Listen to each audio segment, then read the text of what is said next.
Okay. So, as most of you know, unity is part of the New Thought movement, which was really kind of emerged out of the Transcendentalist movement in the mid-1800s.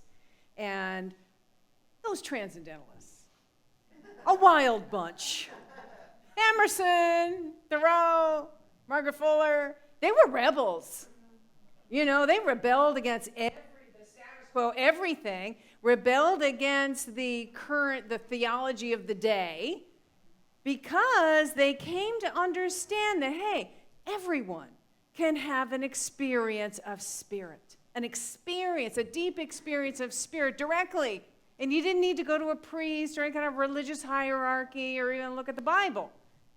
Because they said that infinite divine presence is in everyone, in all of us, and in everything, in all of nature. In fact, they said there's only one presence, only one power in the universe. In fact, as Emerson put it, within man is the soul of the whole. The soul of the whole. The wise silence, the universal beauty, to which every part and particle is equally related, the eternal one.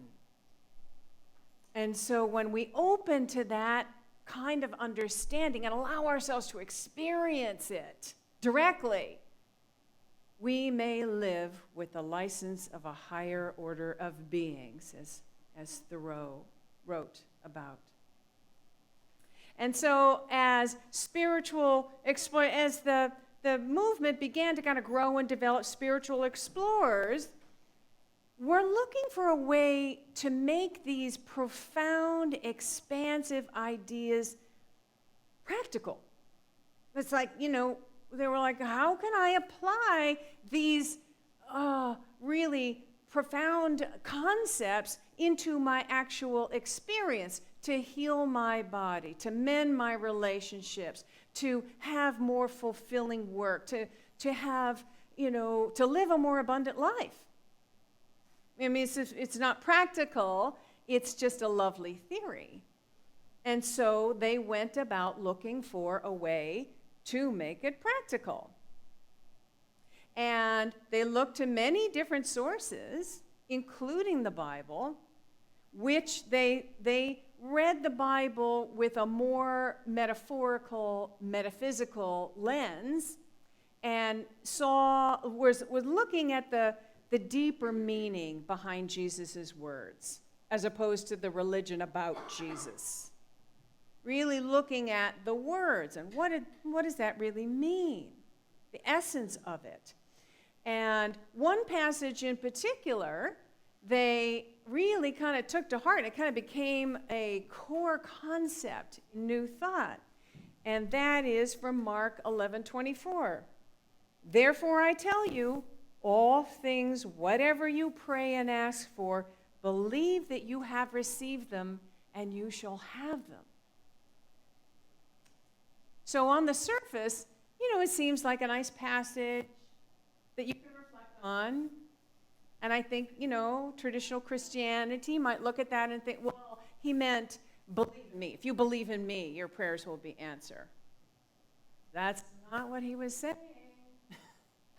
He said, believe that you have already received it, and you shall have it. Now, that's something else entirely.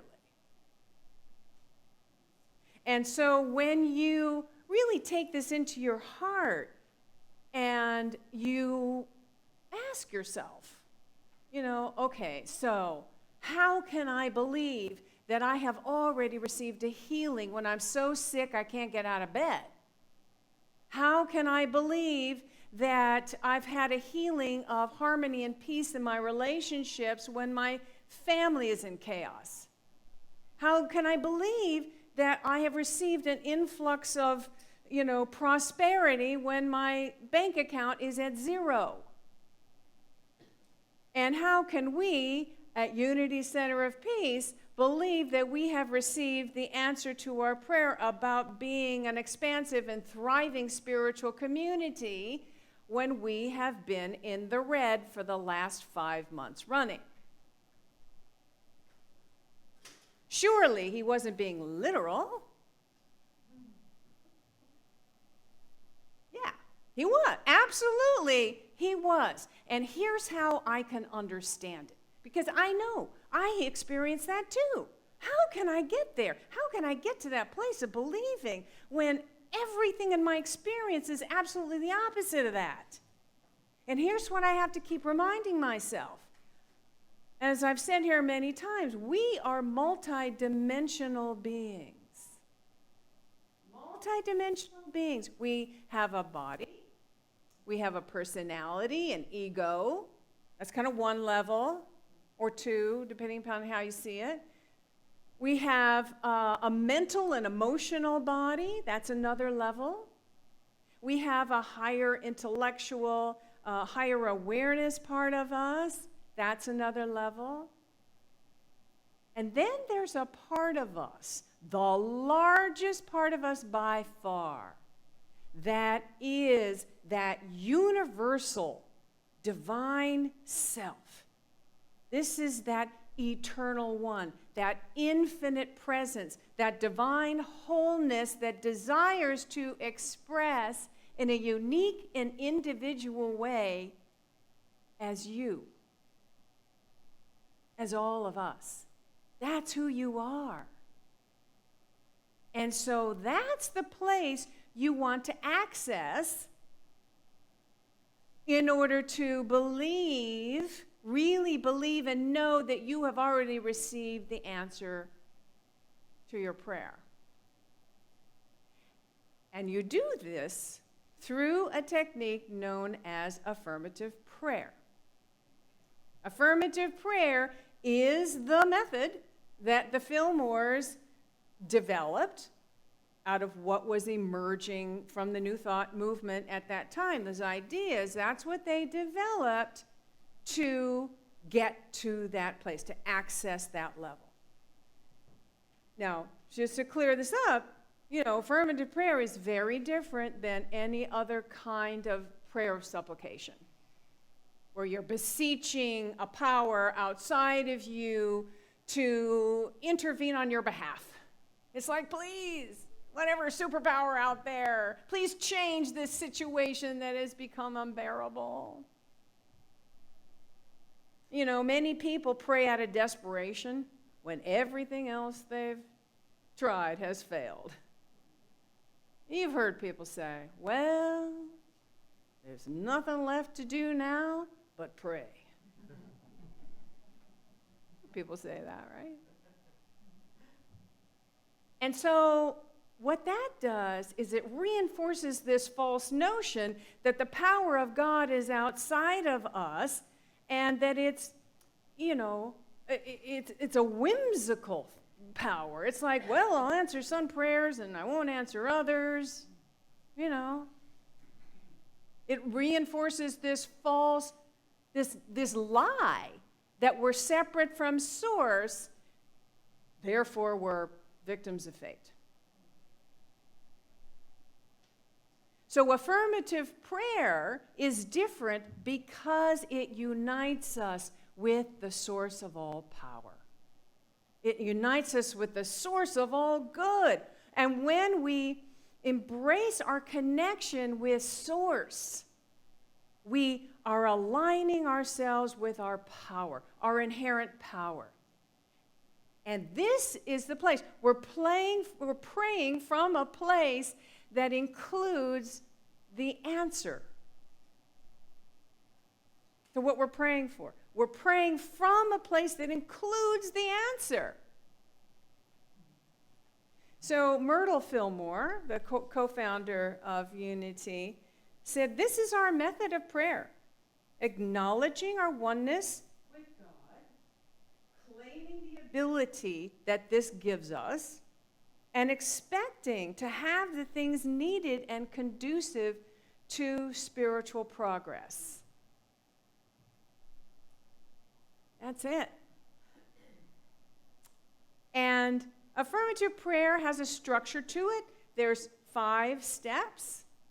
And these 5 steps work together to get us to that place, to that vibration, that energy, that highest dimension of us where we know, that place of truly believing that our good is here.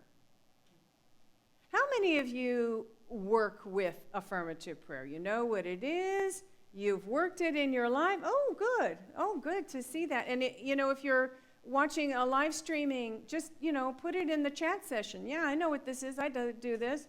And how many of you have had results from this? Some healing of some kind. Physical healing. Healing of relationships. Better work. Increase in prosperity. More harmony and peace. Yeah. Right? It works. It works when you work it. That's the thing. It works when you work it. Sometimes we forget that we have this tool. Those old commercials. Oh, could have had a V8. Could have had an affirmative prayer there. And had the answer. So I'll share briefly with you all the steps, 5 steps today. We're going to go through that. But just so you know, it really kind of takes, in order for this process to really work, it takes getting familiar with it, really knowing the steps, knowing the theology behind it, because it's really very different than anything that we have been trained to understand, and it takes a while to kind of shift our minds to see it differently. So it takes some time, it takes some practices, it takes some really knowing what we're talking about and working it. So luckily for you, I am doing an actual workshop on this. I'm facilitating a workshop on just this on September 25th. It's like a Saturday, 10 to 4, and then we meet for an hour and a half Sunday on the 26th. There's a sign-up sheet in the back where Mary is sitting there on that back table. There's a sign-up sheet to sign, and if you're live streaming, you can also, thank you. You can also sign up online. You can definitely sign up online to take this. If you have not taken a class in affirmative prayer, you need to be there. That's all I have to say. You need to be there. Even if you have, studied this before, taken a class, but you want a deeper understanding. You want to get more familiar with it. You want more practice with it. Definitely sign up for this. Because here's the thing. Affirmative prayer is one of the 2 tools that we have in unity. The first is meditation. The second is affirmative prayer. The foundational to unity, because they're the tools that get us into that place in alignment with that highest divine self that we are, with that infinite good. We're in alignment with that divine good, that infinite good. And from that place, we claim it, we accept it, we call it forth into our experience. That's the thing. So you want to, with the steps, you want to take it slowly and really take it in. You want to do this from your heart center and really feel your way into it. It's not about the words. It's where the words take you. All right, so let's go over the steps, and they are printed out in your handout if you want to follow along with me. And maybe Debbie, if you can also put the steps one at a time as I go through it in the chat session for the live streamers, that would be awesome. All right, so the first step is relaxation. This is where the breath comes in. We relax the physical body. We relax the mind chatter. We relax our to-do list. What's going to happen? What am I going to make for, we relax all that. We also relax the physical world, the physical dimension. We relax our attachment to this temporary form and experience. We relax our attachment to that. And then we breathe and center in our heart center. Relax into the present moment. And so the second step is focus. Now, I know in Unity they mostly call this concentration. I don't like that word because it makes me feel like, I'm going to work hard. And that's the opposite of what we want. We want to kind of relax into. It's just a focus. Okay, so I've moved my focus away from the temporary world of effect, the physical dimension. Now I can open to a higher level, a higher dimension of creative mind, of that universal divine, the absolute, that absolute realm. I can move into a higher vibrational realm and see the first cause, as they say in Science of Mind. You go to the first cause, the original idea, the creative mind, the divine mind. And then here we focus on the qualities of this, that love, intelligence, divine essence from which everything is created, from which everything flows. What are the qualities of that? What are the qualities of that realm? Infinite, limitless love, pure joy, harmony, peace, fulfillment and success. It's the nature of the universe to come to fruition, to emerge from a seed idea and grow and blossom, right? That's part of this. That's part of the nature of the universe. It is joy, happiness, wholeness, perfection, beauty, magnificence. It's infinite intelligence, limitless creativity, divine wisdom. It's infinite, limitless, unbounded abundance of good. Limitless good. All providing substance, right? This is the nature of this infinite divine mind, of the universal one. So in this moment, we want to focus on those qualities. And then we move to the next step, which is meditation and contemplation. This is where we really take into our heart, into our core, that I am part of this essence. I am this essence. I am this presence, and all of these qualities are who I am. This is where we want to know I'm an idea in the mind of the universe. I'm God's idea of itself in expression.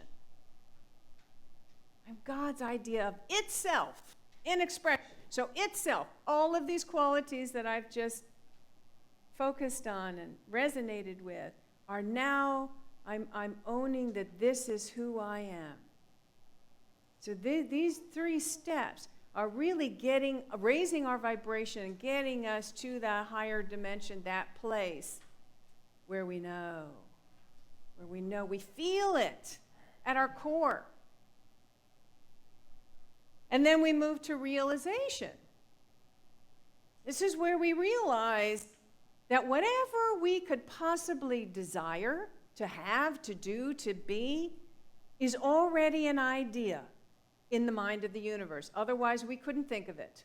It's already an idea. It's already the spiritual truth. The quality behind what it is we desire, the quality behind it, it's already who we are. It's already who we are. And we're feeling it as a desire because the universe is knocking on our consciousness, going, here, this is yours. Accept it. I've been holding it for you, waiting for you to open the door and accept that this is yours. Here you go. And so this step is about, okay, I'm opening up, I'm accepting that this is mine now, and we want to align all levels of our being with this acceptance, and we do this by activating the power of our imagination. We activate the power of our imagination. So this is where we imagine, okay, what is my life like now that I have the answer to this, that this is the thing I'm praying for is already here. So you want to fill in the details, really feel into this. Wow, what is that like to have this, to be this? Really kind of get, the full picture of it. Make it colorful with sound and picture and feeling. All of that. All right. And now, and this is where you're claiming it, right? I'm accepting it, I'm claiming it, I'm calling it forth into my experience. And now the last thing we do is gratitude and release.